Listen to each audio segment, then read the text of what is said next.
Rajampet bus షెల్టర్ల సమస్యలు RTC depot manager విశ్లేషణలో వెలువడ్డ కీలక అంశాలు. అన్నమయ్య జిల్లా రాజంపేట ఏపీఎస్ఆర్టీసీ డిపో మేనేజర్ రమణతో 3RR న్యూస్ ఛానల్ ప్రత్యేక ముఖాముఖి నిర్వహించింది. రాజంపేట డివిజన్లోని బస్ షెల్టర్ల నిర్వహణ, టెండర్ల ప్రక్రియ, విద్యార్థులకు అందిస్తున్న ప్రత్యేక బస్సులు, ఆర్టీసీ ఆస్తుల పరిరక్షణ తదితర అంశాలపై ఆయన స్పందించారు. పుల్లంపేట బస్ షెల్టర్ ఆక్రమణలపై వచ్చిన విషయంపై స్పందించారు. పుల్లంపేట బస్ షెల్టర్పై వివరణ.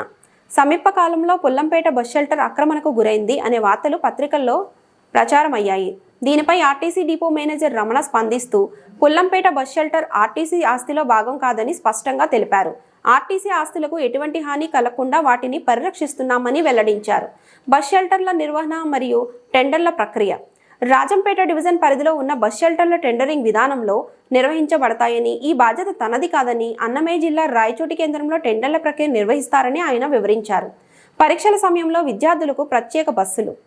పరీక్షల సమయంలో విద్యార్థులకు ఆర్టీసీ ప్రత్యేక బస్సులు నడుపుతుందని, విద్యార్థులు ప్రయాణానికి ఎలాంటి ఇబ్బందులు రాకుండా ప్రత్యేక ఏర్పాట్లు చేస్తున్నట్లు తెలిపారు. ఆర్టీసీ ఆస్తుల పరిరక్షణ మరియు అద్దెకు ఇచ్చిన రూములు.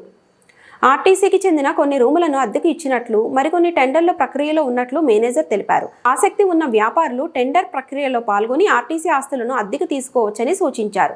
క్యాంటీన్లు, టీ స్టాళ్లు, కూల్ డ్రింక్ టెండర్లు. ఆర్టీసీ పరిధిలో క్యాంటీన్లు, టీ స్టాళ్లు, కూల్ డ్రింక్ షాపులను టెండరింగ్ ప్రక్రియ ద్వారా ఇచ్చే అవకాశం ఉందని, ఆసక్తి గలవారు దీనిపై స్పందించవచ్చని ఆర్టీసీ డిపో మేనేజర్ తెలిపారు. రాజంపేట డివిజన్లోని బస్ షెల్టర్ల నిర్వహణ, టెండర్ల ప్రక్రియ, విద్యార్థులకు ఆర్టీసీ అందిస్తున్న సదుపాయాల గురించి డిపో మేనేజర్ ఇచ్చిన వివరణ స్పష్టతనిచ్చింది. ఆర్టీసీ ఆస్తుల పరిరక్షణ మరియు అభివృద్ధిపై ఎలాంటి చర్యలు తీసుకుంటుంది, టెండర్ల ప్రక్రియలో ఎలాంటి మార్పులు ఉంటాయి తదితర అంశాలపై మరింత సమాచారం త్వరలో అందిస్తాం. ఇదే 3RR న్యూస్. రాజంపేట ఆర్టీసీ ఇక్కడ మీ పరిధిలో ఉన్నటువంటి ఆర్టీసీ ఆస్తులకు పరిరక్షణ బాధ్యత మీరు సక్రమంగా చేపడుతున్నారు. ఆర్టీసీ స్థలాలకు సంబంధించి బాధ్యతగా రక్షణ అనేది డిపో మేనేజర్ పరిధిలో ఏదైతే ఉన్నాయో అవన్నీ చేస్తున్నాను. నా పరిధికి మించినటువంటి ఏదైతే ఉన్నాయో వాటిని డిస్ట్రిక్ట్ లెవెల్లో ఉన్నటువంటి ఎగ్జిక్యూటివ్ ఇంజనీర్ వారికి తెలియజేస్తాను. అలాగని ఇటీవల వార్తల్లో కొన్ని వెళ్ళడం జరిగింది. అదేంటి అంటే పుల్లంపేటకు సంబంధించి ఒక టీ స్టాల్, ఒక బస్ స్టాండ్ దగ్గర ఉన్నటువంటి స్టాల్ను దాన్ని వేరే ఇతర కబ్జాదారులు దాన్ని ఆక్యుపై చేసినట్టు వార్తలు లేవు. అది ఎంతవరకు నిజమంటారు? దానిపైన మీరు విచారణ చేశారు? దీనికి సంబంధించి మేము స్వయంగా వెళ్ళి రావడం జరిగింది. అది ఎటువంటి కబ్జాకు గురి కాలేదు. ఆర్టీసీకి సంబంధించిన స్థలం ఏదైతే ఉందో అది సేఫ్గా ఉంది. దాని వెనకాల డ్రైనేజ్ కాలంను అటాచ్మెంట్ చేసుకొని కొంత ఎన్క్రోచ్మెంట్ చేయడం జరిగింది. అది మా స్థలంకు సంబంధించింది కాదు. దానికి ఎవరైతే సంబంధికులు ఉన్నారో వాళ్ళు దానికి అడగడం జరుగుతుంది. మా స్థలం మాకుంది. మేము టీ స్టాల్కు సంబంధించి 7,000 రూపాయలకు రెంట్కి ఇవ్వడం జరిగింది. అది ప్రతి నెల రెంట్ అతను కడతా ఉంటాడు. సార్, చిన్న విషయం, మీకు టెండర్ వేస్తారు కదా సార్, 3 monthsకి ఒకసారి ఏదో అని చెప్పారు సార్ గారు.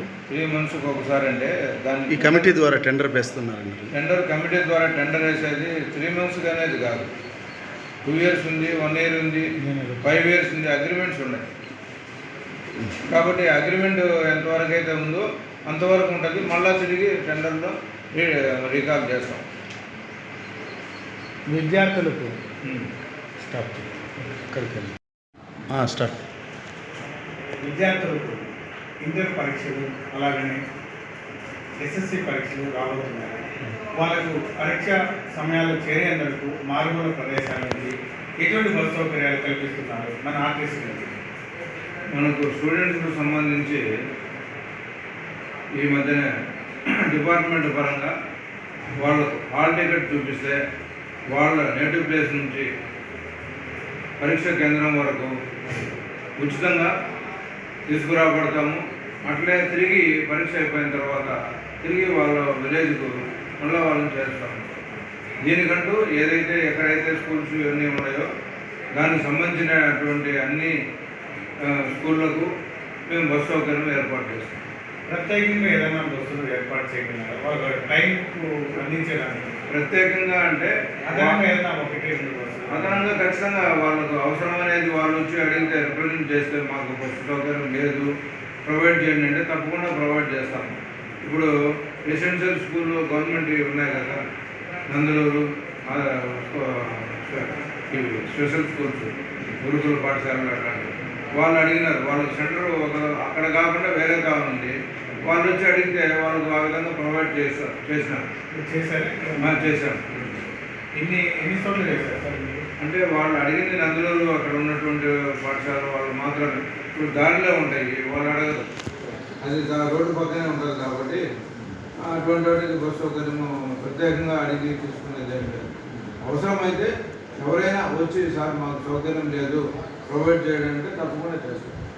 అలాగే మనము విద్యార్థుల కోసం కావచ్చు, లేదా ఫెస్టివల్స్ ఏదైనా జరుగుతున్నప్పుడు ఫెస్టివల్స్ జరుగుతున్నప్పుడు బస్సులు మనము సౌకర్యార్థం కోసం భక్తులకు కానీ ప్రజలకు అదనంగా మనం ప్రవేశించాం. అటువంటిప్పుడు ఛార్జెస్ కిలోమీటర్కు తీసుకునే దానికంటే ఎక్కువ తీసుకుంటున్నారు అని అభియోగం ఒకటి వచ్చింది. అలా చేయించారా? అట్లా ఒక నియమం మీ పరిధిలో జరిగిందా, లేకపోతే జిల్లా పరిధి నుంచి వచ్చిన ఆదేశాలు మీరు పాటించారా? మేము ఎప్పుడు కూడా పండుగలు కానీ పిలిగ్రిమేజ్ యాత్రలు కానీ వాటికి సంబంధించి మనము ఎప్పుడు మామూలు పేరు ఏదైతే ఉందో అది దానికి మాత్రమే ఏమి ఇచ్చినాము. పెంచి 0% కూడా పెంచలేదు. ఎందుకంటే మా ఎంపీ గారు ఇటువంటి విషయాల్లో ప్రత్యేకించి ఫెస్టివల్స్, సంక్రాంతి కానీ ఉదాహరణకి ఇట్లా రంజాన్ కానీ ఏదైనా ఫెస్టివల్స్ స్పెషల్ ఆపరేషన్స్ ఏదైనా పంపించినప్పుడు దానికి సంబంధించిన ఎక్స్ప్రెస్ అయితే ఎక్స్ప్రెస్ ఛార్జీ, అల్ట్రా డైలక్స్ అయితే అల్ట్రా డైలక్స్, సూపర్ లగ్జరీ అయితే సూపర్ లగ్జరీ చెప్పే ఏదైతే ఉన్నాయో కేవలం వాటి మీదనే 0% కూడా అదనంగా తీసుకోకుండా అవి మాత్రమే ఆ విధంగా మాత్రమే ప్రొవైడ్ చేయండి అని చెప్పడం జరిగింది. దానికి మేము కట్టుబడి కేవలం అట్లనే యాత్రికులు ఈ మహాశివరాత్రి ఆ సందర్భంలో ప్రత్యేకంగా బస్సులు ప్రొవైడ్ చేయమంటే వాళ్ళ అవసరం మేరకు ప్రొవైడ్ చేశారు. ఆ విధంగా కూడా పుణ్యక్షేత్రాలకు ఏర్పాటు చేయడం జరిగింది. అలాగే ప్రైవేట్ కార్యక్రమాలు అంటే పెళ్ళిళ్ళు ఇటువంటి వాటికి మన దగ్గర ప్రత్యేకంగా ఎటువంటి సౌకర్యాలు ఉన్నాయి బస్సులు అలాగే పంపిస్తున్నారు. మనకు పెళ్ళిళ్ళకు సంబంధించి ప్రత్యేకంగా ఏదైనా ఫంక్షన్లకు సంబంధించి టూరిజం సంబంధించి ఎవరైనా వచ్చి అడిగినప్పుడు దానికి ఒక సర్క్యులర్ ఉంది. ఆ సర్క్యులర్ ఇన్స్ట్రక్షన్స్ ప్రకారము ఏదైతే ఉందో ఆ విధంగానే మేము ఇవ్వడం జరుగుతాము. ఎందుకంటే వచ్చిన తర్వాత ఆడిట్ చేసి ఆడిట్ అయిన తర్వాత వాళ్ళకు పేమెంట్ కూడా ఇవ్వాలి. కాబట్టి ఆ విధంగా ఎప్పటికప్పుడు ఆడిట్ అవుతూ ఉంది, ఎప్పటికప్పుడు వాళ్ళకి రిఫండ్ కూడా ఇవ్వడం జరుగుతుంది. దానికి కూడా సర్క్యులర్ ప్రకారమే మేము బస్సులు సప్లై చేస్తున్నాం. స్టార్స్ అనేది ఒక కమిటీ ద్వారా జిల్లా సంబంధించి కమిటీ ద్వారా నిర్ణయించబడతాయి. అక్కడ సంబంధించి ఆ కమిటీలో జిల్లా అధ్యక్షులు అంటే రీజనల్ మేనేజర్ వారు, అకౌంట్స్ ఆఫీసరు, తర్వాత డిప్యూటీ సిఎంఈ సారు, అట్లాగే డిపో మేనేజర్ కూడా ఒకరు హాజరవుతారు. ఈ కమిటీ నిర్ణయం ప్రకారం రెంట్స్ ఫిక్సప్ అవుతాయి. అట్లాగే పీరియడ్ కూడా వాళ్ళకు అగ్రిమెంట్ పీరియడ్ కూడా అక్కడే అగ్రిమెంట్